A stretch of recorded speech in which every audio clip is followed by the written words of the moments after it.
Now, at the broadest level, there are two sources of funding available. The first source is the federal or the Commonwealth government, currently led by Malcolm Turnbull and the Coalition Party.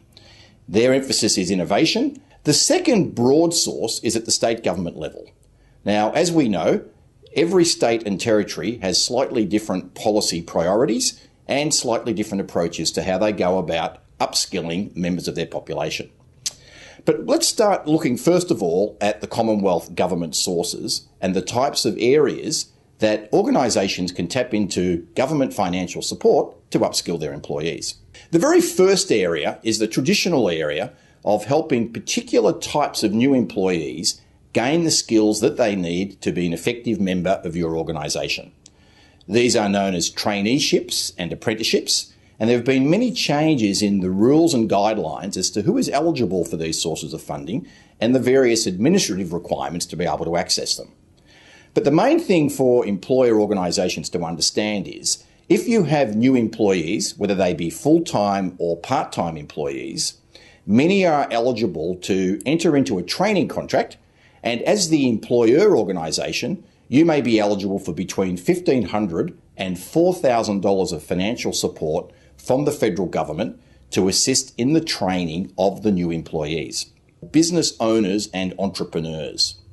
Again, there is more than $200 million of federal government funding available to help entrepreneurs and small business owners further develop their skills in the areas of innovation, new product and service development, and the expansion of their businesses.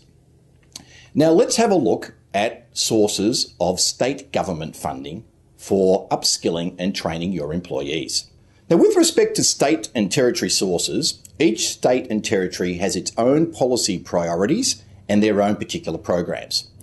While these are not exactly available in other states, they will provide people watching from other states with an overview of the sorts of areas that they can explore with their state or territory to get financial support.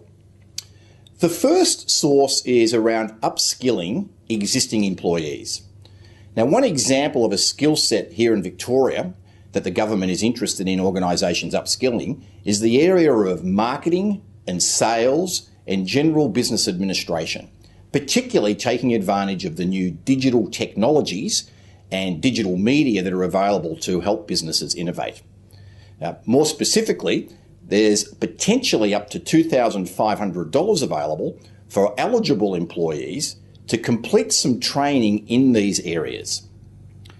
A second area is aimed specifically at small business owners, and particularly small business owners that have either $500,000 in revenue or between 5 and 50 employees. Now, with respect to that source, the financial assistance is available to help the business owners improve their business planning skills, identify approaches to improving the growth and profitability of the business, and then identifying other sources of government assistance to help people be upskilled in the business to pursue those particular strategies. Now, in that area, there are grants available of up to $15,000 to support that training and development of business owners and key staff.